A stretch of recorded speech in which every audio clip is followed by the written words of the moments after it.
नमस्ते दोस्तों। मैंने अभी मुर्गी पालन करने के लिए देख रहे हैं। अभी मेरे को उसका सर्टिफिकेट लेना है। वो जगह पे मेरे को जाके देखना है कौन सा किधर मिलता है, वो मेरे को पूछताछ करना है। वही थोड़ा पुणे में जाके मैं पूछताछ करने वाला है। पोल्ट्री फार्म का ट्रेनिंग लेने के लिए दादा साहब भूले ने मेरे को मिला था। उनके साथ में मेरे को ट्रेनिंग के लिए मेरे को जाना है उनके पास। अभी मेरे को भूले साहब ने लेके जाने वाला है। सांगा ना, मला कुठं घेऊन जाणार आहे तुम्ही? खडकीला खडकीमध्ये आणि केंद्र खडकी आणि मुंबई हायवे मुंबई आणि पुणे ह्यावेळेला आहे ना? हा शिवाजीनगरच्या पुढं. ठीक आहे. मी पण जाणार आहे त्यांच्या बरोबर. त्यांचं फॉर्म भरायचं आहे. फॉर्म भरून आहे ना त्यांना द्यायचं आहे आणि नंतर आपल्याला ट्रेनिंग सुरू कधी होतं ते पण बघायचं आहे आपल्याला. राष्ट्रीय शासनाचे संवर्धन खाते अंडी मध्यवर्ती अंडी उबवण केंद्र खडकी. दोस्तों, ये मुर्गी पालने के लिए इधर ट्रेनिंग लेना पड़ेगा और अंडा जो बनाना, अंडे का उद्योग करने के लिए भी इधर ये जगह पे आके ट्रेनिंग देना पड़ेगा, तभी तो हम लोग को सर्टिफिकेट मिलेगा। जिसको भी अगर ट्रेनिंग लेना रहेगा ना, इधर आके सर का, डॉक्टर सर का नंबर है और नंबर लेके इनको कांटेक्ट कर देने का और इनसे पूछ लेने का कि कौन सा टाइम पे ट्रेनिंग रहेगा, वो सर ने बता देगा हम लोग को।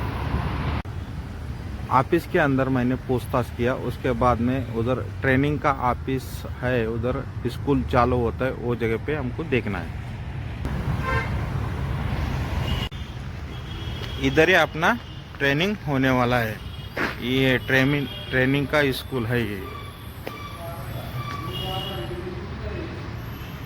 अभी अंदर जाना है, अंदर है, लोगों ने बैठा है। 10 बजे सब 10 बजे तक आ जाएगा। ये इधर 10 बजे के बाद में हमारा क्लास चालू हो जाएगा। शेडच्या भोवती मोठी झाडे नको आहेत आपल्याला, बरोबर आहे. धुळीचा त्रास कमी करण्यासाठी आजूबाजूला रिकाम्या जागेवर बारीक हिरवळ लावावी, गवत नव्हे, हिरवळ लावायची. ठीक आहे. त्याच्यानंतर खोल ट्यूबवेलचे जंतुरहित केलेले पाणी पक्ष्यांच्या पिण्यासाठी वापरावे. म्हणजे थोडक्यात त्यांना असं म्हणायचं की तळ्यामधलं किंवा जे साठवणुकीचं पाणी असतं बाहेर ते वापरू नये, कारण त्याच्यामध्ये बरेचसा जंतू संसर्ग हा झालेला असतो. त्याच्यानंतर उंदीर, बरोबर, उंदीर रोग प्रसार माध्यम म्हणून काम करतात, म्हणून त्याचा नायनाट करणं आवश्यक आहे. म्हणजे रोडंट जे रिपेलंट भेटतात ते तुम्हाला वापरावे लागतील. त्याच्यानंतर घरमाशा, बरोबर, म्हणजे हाऊस फ्लाय, त्या पण आजार इकडून तिकडे नेण्यासाठी प्रचंड मदत करतात. त्याच्यामुळे पाण्याची डबकी, झुडपे, वाढलेले गवत हे तुम्हाला तिथं असू नयेत. बरोबर आहे. हे बघितलं आपण. काय बघितलं? हे कसलं पण स्ट्रक्चरल झालं, क्रियात्मक. ठीक आहे. आता जैव सुरक्षेचे घटक म्हणजे मेन जैव सुरक्षेचे 3 प्रमुख घटक आहेत. हे घटक म्हणजे काय करायचं असतं नेमकं, बरोबर. हे बघितलं आपण सगळं. म्हणजे एक, वेगळे ठेवणे, आपण बघितलं, आयसोलेशन, बरोबर. दुसरं, रहदारी म्हणजे ट्रॅफिक कंट्रोल, म्हणजे तुमच्या फार्मवर येणं जाणं हे सगळं रोखलं गेलं पाहिजे. आणि तिसरं आहे आरोग्यविषयक काळजी घेणं, त्याच्यात मोस्टली सॅनिटेशन, बरोबर, मोस्टली सॅनिटेशन. एवढेच 3 प्रकार पडतात. हेच आपण जे आतापर्यंत बघितलंय हेच त्याच्यामध्ये परत. आता वेगळे ठेवण्यामध्ये आयसोलेशन आलं, त्याच्यामध्ये तुमचे बर्ड्स आल्यानंतर, बरोबर, वेगळे करावे लागतील. पण आपण बर्ड्स कसे आणतो? लय मोठ्या प्रमाणात आणलेले असतात. मग त्याच्यासाठी सिस्टीम वापरताना कोणती वापरायची? All in all out. All in all out. आपण काय 4 पक्षी, आता इथे काही गाया म्हैशी नाहीत, किंवा 4 आणल्या त्या बाजूला ठेवल्या, पुन्हा आपल्या फ्लॉक मध्ये इंट्रोड्यूस केल्या, 20-21 दिवस ठेवल्या. हे आपण गायांच्या बाबतीत करू शकतो, माणसाच्या बाबतीत करू शकतो. किंवा आता फॉरेनहून आलाय, त्याला वेगळं ठेवलं एखाद्या हॉटेलमध्ये 8-10 दिवस, पुन्हा त्याच्यात काही कोरोनाची लक्षणं दिसतात का नाही ते बघितले आणि मग त्याला हे केलं. पण मग इथं आपण काय करू शकतो? All in all out he system वेगळे ठेवण्यासाठी वापरू शकतो. ठीक आहे. त्याच्यानंतर दुसरं काय आहे? रहदारी रोखणे, बरोबर.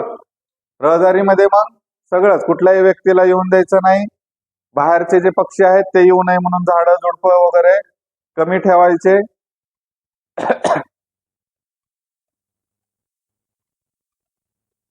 आणि दुसरं म्हणजे उंदीर व माशावर तुम्हाला नियंत्रण ठेवावं लागणार. आता आरोग्यविषयक काळजी घेणे, याच्यामध्ये मोस्टली काय बघितलं आपण, सॅनिटेशन. बरोबर. मग सॅनिटेशन मध्ये पहिले कर्मचारी, व्यवस्थापक जे कोणी काम करतात त्यांनी व्यवस्थित सॅनिटाईज होऊन आतमध्ये जायचं आहे. मग ऍप्रॉन घालणे म्हणा किंवा काय जे काय आहे ते. त्याच्यानंतर पिण्याच्या पाण्याचा स्रोत, त्याचं निर्जंतुकीकरण. बरोबर. मृत पक्ष्यांची विल्हेवाट आणि आजारच होऊ नये म्हणून लसीकरण. ठीक आहे. याची सगळ्यांची आपल्याला, आणि शेडची परिसराची स्वच्छता. बरोबर. हे सगळं जैवसुरक्षेमध्ये येतंय. काय अवघड आहे का? हो का. हे मृत पक्षी असे उघड्यावर टाकायचे नाही, पिसं इकडे तिकडे पडू द्यायचे नाही, ट्रॅक्टर गाड्यावर पक्ष्यांना फिरकू द्यायचं नाही.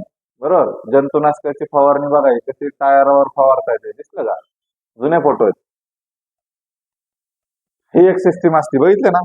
सगळीकडून पाणी येतं, खालून इकडून सगळीकडून पाणी त्याच्यावर मारतात. जंतुनाशकाचा फवारा असतो.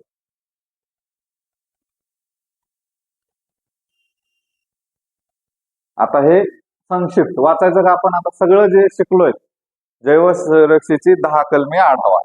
ठीक आहे. आतापर्यंत जे शिकलोय, पहिलं काय, फार्म शेडच्या प्रवेशद्वारावर जंतुनाशक फुटबाथ आणि जंतुनाशक फवारणीची व्यवस्था असणे अपरिहार्य आहे.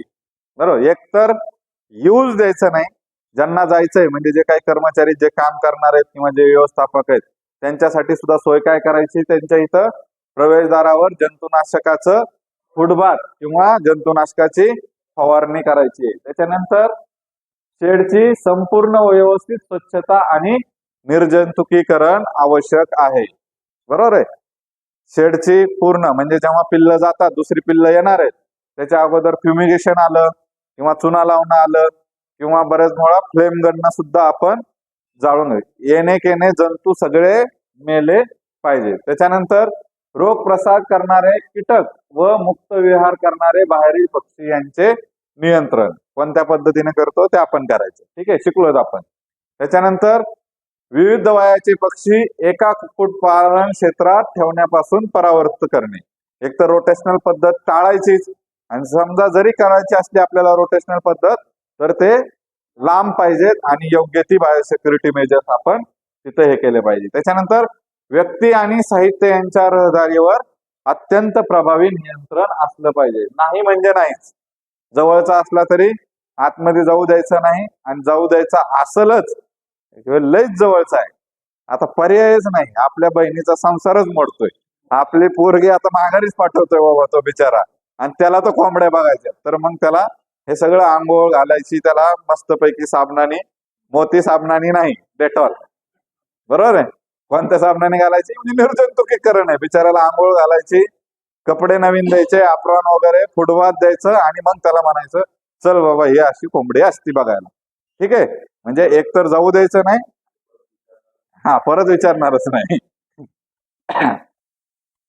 त्याच्यानंतर खाद्य आणि पाणी यांचे व्यवस्थापन, तसेच कॉक्सिडिओ विरोधी व इतर औषधांचा, म्हणजे जे जे काही आपल्याला औषधं वेळोवेळी द्यायचे ते द्यायचे.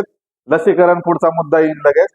लसीकरण आपल्याला वेळोवेळी जे काय वेळापत्रक दिलेलं आहे, एक तर स्टँडर्ड वेळापत्रक जे आहे ते, किंवा कंपनीनं जे दिलेलं आहे त्यांच्या कंपनीनं पिल्ल दिल्यानंतर, बरोबर आहे, आपल्याला काय देणार आहेत ते, ब्रॉयलर ठेवलं तर गाईड देणार आहेत का नाही, ब्रॉयलर गायडन्सचं, लेअर ठेवले तर लेअर गायडन्सचं ते हे देणार आहेत. त्याच्यामध्ये त्यांनी सगळं दिलेलं असतं. लेअर असेल तर किती तास लाईट ठेवायची, कधी ठेवायची, किती लक्ष ठेवायची, बरोबर आहे, हे सगळं दिलेलं असतं. किती तास, जास्तीत जास्त किती लाईट आपल्याला ठेवायची, कृत्रिम 16 तास, बरोबर आहे, किती 16 तास, जास्तीत जास्त 16 तास करायची. त्याच्यामध्ये पहिल्या आठवड्यात, म्हणजे किती आठवड्यानंतर वाढवायला सुरुवात करायची,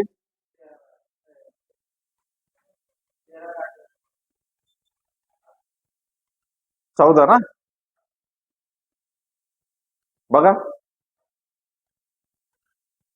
पहिल्या आठवड्यात 1 तासानी, आणि त्याच्यानंतर दर आठवड्यामध्ये अर्धा तासानी मॅक्झिमम आपल्याला 16 तास ती लाईट करायची आहे.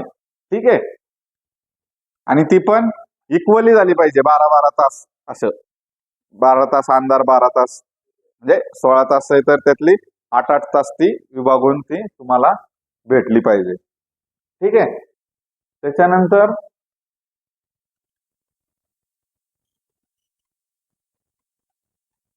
पिण्याचं पाणी हे सगळ्यात महत्वाचं निर्जंतुकीकरण आणि फार्मवर येणाऱ्या गाड्या, खाद्याच्या गोण्या, अंड्याचे ट्रे म्हणजे जे काही साहित्य असेल ते सगळं निर्जंतुकीकरण करायचं. एवढंच सगळं बायोसिक्युरिटी मध्ये आहे. आता निष्कर्ष काय आपण काढायला जाणार नाही.